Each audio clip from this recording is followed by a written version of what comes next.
Narrator. There is a war being fought that you have been conscripted into since birth. It is not a war of nations or ideologies, not at first. It is a war of the mind. A silent, internal siege. It is the war against the other. And you feel its presence every day.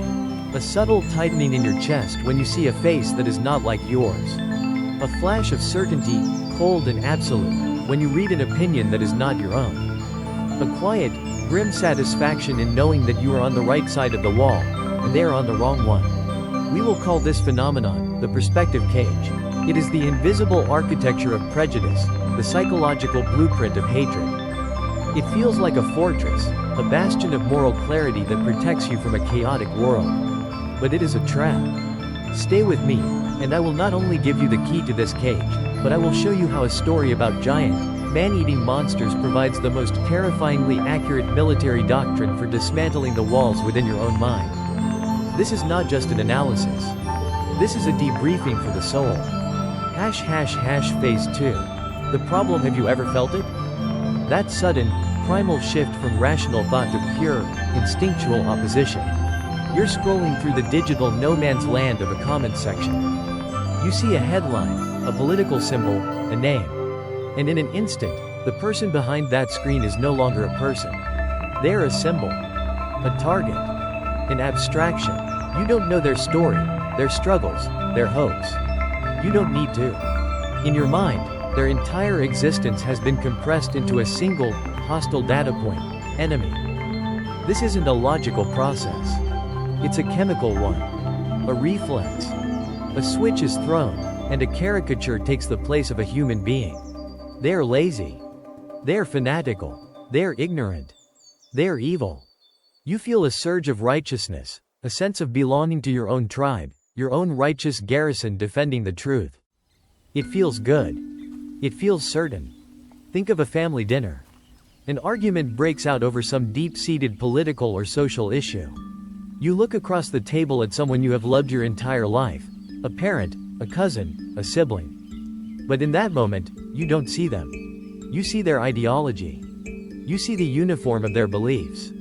And a chasm opens up, right there across the dinner table. An impassable trench. You are suddenly two soldiers staring at each other from opposing sides of a wall, and you cannot fathom how the person on the other side can be so blind, so utterly wrong. The hidden cost of this mechanism, this perspective cage, is not that it makes you wrong. It's that it makes you a pawn. It feels like a shield, but it is, in fact, the very mechanism used by powers far greater than you to build armies, to justify atrocities, to march entire civilizations into the meat grinder of history. This cage, which provides the illusion of safety and moral clarity, is the most effective weapon ever deployed against humanity. It turns neighbors into combatants and reduces the infinite complexity of a human soul into a simple, two-dimensional target. And the most terrifying part? We build the cages ourselves. We lock the doors from the inside. And we call it safety. Visuals shift to stark, animated maps of Paradise Island, showing the three concentric walls. The camera zooms in, moving through the architecture, emphasizing the feeling of being trapped. Phase 3. The solution, the key to understanding this cage, and to ultimately dismantling it, comes from a story that begins with the simplest, most absolute division imaginable: humanity, and the monsters that want to devour it. Attack on Titan. For its first half, the series operates on this primal certainty. The enemy is clear. They are the Titans. Grotesque, mindless, cannibalistic giants. They are the other in its purest form. There is no negotiating with a Titan. There is no common ground. There is only survival and extermination. The soldiers of Paradise Island are the last bastion of humanity, fighting a righteous war against an incomprehensible evil. Their hatred for the Titans is not just justified, it is a necessary tool for survival. It is the fuel that allows them to fly into the jaws of hell. And then, the story executes the most devastating psychological reversal in modern fiction. The basement. The truth revealed in Grisha Yeager's journals is not a simple plot twist. It is a tactical nuke detonated at the very foundation of the stories and our own moral universe. The Titans are not monsters. They are people. The enemy is not an alien force. They are human beings from a rival nation, Marley, who have been turned into biological weapons. The people of Paradis Island are not the last of humanity. They are a race of people called Eldians, exiled to this island and imprisoned behind walls of their own forgotten history. The absolute, black and white war for survival is revealed to be a gray, tragic, and deeply human conflict fueled by generations of propaganda, oppression, and inherited hatred. The monsters they have been fighting and dying against were their own distant relatives. The other was, and always had been, themselves. This revelation provides our doctrine for deconstruction. It's a strategy composed of 3 core principles. Principle 1. The principle of shared suffering. The core lie of othering is that the enemy does not feel as you do. They don't love their children. They don't fear death. They don't dream of a peaceful life. They are a monolith of malice. Attack on Titan obliterates this lie. We see the Marleyan soldiers, like Reiner and Berthold, who are not evil incarnate, but traumatized child soldiers sent on a horrific mission. They cry. They doubt. They suffer from post-traumatic stress. We see the families in the nation of Marley, celebrating holidays, worrying about their children, living their lives, all while being fed a story that the people on Paradis are island devils. The profound realization is that pain, fear, and love are universal constants. Suffering is the great equalizer. The enemy bleeds, the enemy mourns, the enemy fears oblivion, just like you. Principle 2. The principle of inverted perspective. From inside the walls of Paradis, the Survey Corps are heroes, humanity's last hope. From the perspective of the outside world, they are monsters. They are the descendants of a cruel, imperialistic Eldian empire that once crushed the world beneath its heel. They possess the power to turn into titans, a power that the rest of the world views as a doomsday weapon. In their story, you are the villain. This is the most difficult, and most crucial, principle to grasp. Your righteous crusade is their demonic invasion. Your heroes are their war criminals. Your survival is their extinction. Until you can force yourself to stand in your enemy's trench and look back at your own position through their eyes, shaped by their history, their propaganda, their pain, you are operating with only half of the battlefield map. You are strategically blind. Principle 3. The principle of the fabricated narrative. Neither the people of Paradis nor the people of Marley understand the true, complete history of their world. Both are operating on a carefully constructed, state-sanctioned narrative designed to perpetuate hatred. The Paradisians had their memories wiped by their king, fed a story that humanity outside the walls was extinct. The Marleyans were taught a history of Eldian atrocities, a story that paints them as perpetual victims who must preemptively strike against the devils to ensure their own safety. Both sides are prisoners of a story. This is the ultimate nature of the perspective cage. It is not built of brick and mortar, but of information and ignorance. We are all born into a pre-existing narrative, a history we did not write, and our hatred of the other is almost always a direct consequence of the story we have been told. The first act of true rebellion, then, is not to fight the enemy, but to question the story. The central metaphor is the walls themselves. We believe they are there to protect us from the monsters outside. The horrifying truth is that the walls are there to keep us in, to limit our perspective, to control the narrative. The true enemy is not the monster on the other side of the wall. The true enemy is the wall itself. Visuals show intense, quick cuts from Attack on Titan, Rainer's confession to Eren, Gabi's indoctrination in Marley, King Fritz erasing the memories of his people. The editing is jarring and disorienting. ## Phase 4. The application. This is not merely a philosophical exercise. It is a practical, operational doctrine. Deconstructing your own perspective cage requires discipline. It requires drills. It is a form of mental combat against your own most deeply ingrained instincts. Here is your 4-step tactical procedure. Step 1. Identify the target. You cannot fight an enemy you cannot see. The first step is a reconnaissance mission into your own mind. Take out a piece of paper or open a new document. Be brutally honest with yourself.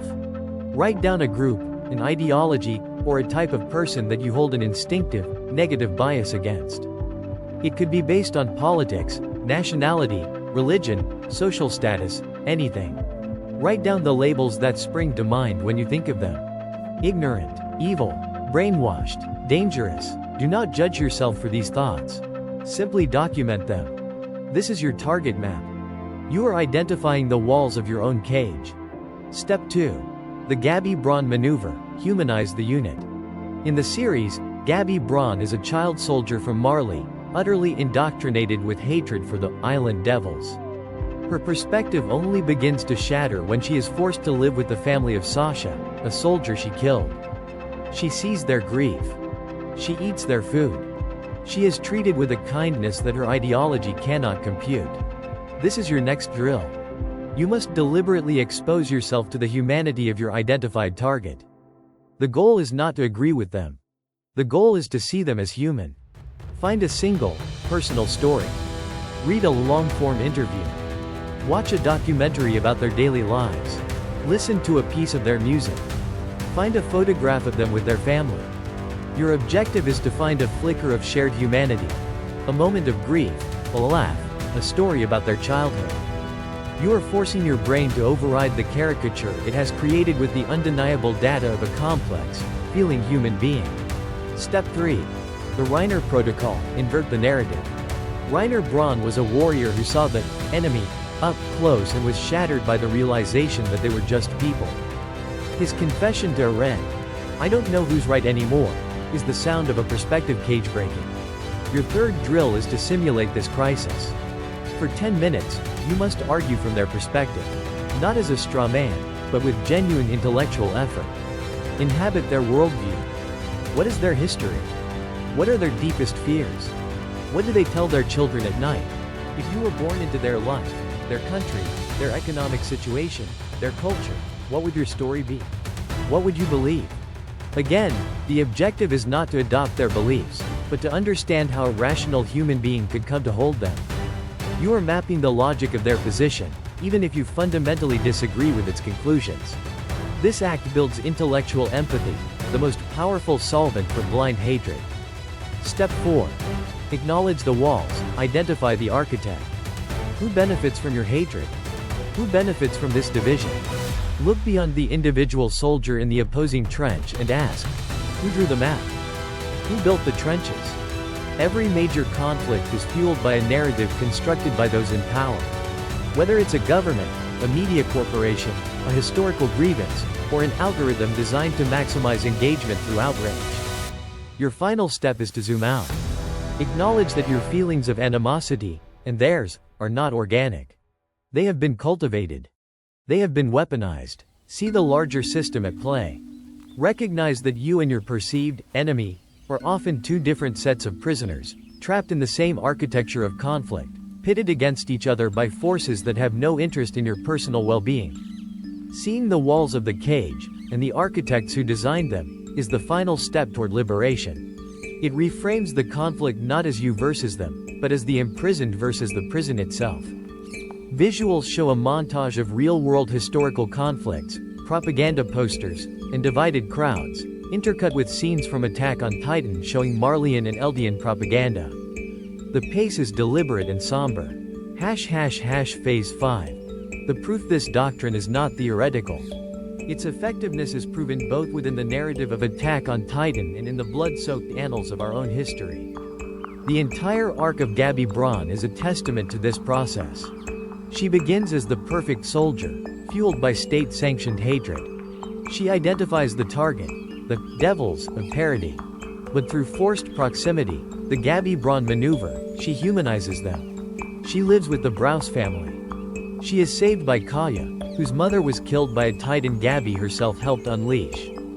This proximity forces her to invert the narrative, to see the world from their eyes. She begins to question everything she was taught. Finally, she acknowledges the walls, the endless cycle of revenge, the Marleyan propaganda, the historical lies. She goes from a weapon of hate to an agent of peace, desperately trying to stop the cycle she was once engineered to perpetuate. Her transformation is a perfect case study in the Doctrine's success. This is not just fiction. This is a reflection of a known psychological principle called the contact hypothesis. First proposed by psychologist Gordon Allport in 1954, it posits that under the right conditions, interpersonal contact is one of the most effective ways to reduce prejudice between majority and minority group members. Direct, personal, human-to-human interaction demolishes the abstractions and stereotypes that hatred depends on. You cannot easily hate a person whose child's name you know, or whose story of loss you have heard. History provides brutal, large-scale proof. Think of the Christmas Truce of 1914, when German and British soldiers, who had been slaughtering each other for months, spontaneously left their trenches. They met in no man's land, not as monstrous caricatures from propaganda posters, but as men. They shared photographs, sang carols, buried their dead together. For a brief, beautiful moment, shared humanity overrode the architecture of war. The high commands on both sides were horrified by this breakdown in animosity and issued strict orders against any future fraternization. They knew that hatred, like a fire, requires distance and a lack of oxygen to burn. Proximity and empathy extinguish it. The logic is undeniable. Hatred is a weapon of mass abstraction. It requires you to reduce a person to a single data point. The doctrine we have outlined is a counter-weapon of radical specificity. It forces you to enlarge the data point until it resolves back into what it always was, a human face. It is the hardest battle you will ever fight. The perspective cage is comfortable. Righteousness is addictive. But it is a battle that must be waged. Because as Attack on Titan so horrifically demonstrates, when entire societies refuse to do this work, when they remain in their cages and cling to their hatred of the other, the only possible outcome is the rumbling. The total, apocalyptic annihilation of everyone. Phase 6. The call to action. The battlefield of the 21st century is the human mind. The walls are being built higher than ever, not with stone, but with algorithms and echo chambers. The choice to remain within them or to venture beyond is a strategic decision we all must make every single day. So I ask you, as a fellow strategist, to begin your own reconnaissance. In the comments below, share one instance where your perception of a group or a person was completely changed by a personal experience. What was the stereotype, and what was the human truth you discovered? Let us turn that space into a shared archive of deconstructed walls. Here, at Beyond the Walls, we are not just analysts. We are cartographers of the human condition, mapping the frontiers of conflict, survival, and the philosophies that guide them. If this is a mission you believe in, join the Corps. Subscribe, and fortify our ranks. Finally, this internal war against our own biases leaves scars. Understanding the psychology of hatred is one thing. Understanding the toll it takes on the soldier is another. To explore the profound psychological cost of constant warfare and the burden of survival, your next briefing is our analysis of humanity's strongest soldier. The Anatomy of a Survivor. Captain Levi's War Against Fate. Click the link on screen. Dismissed.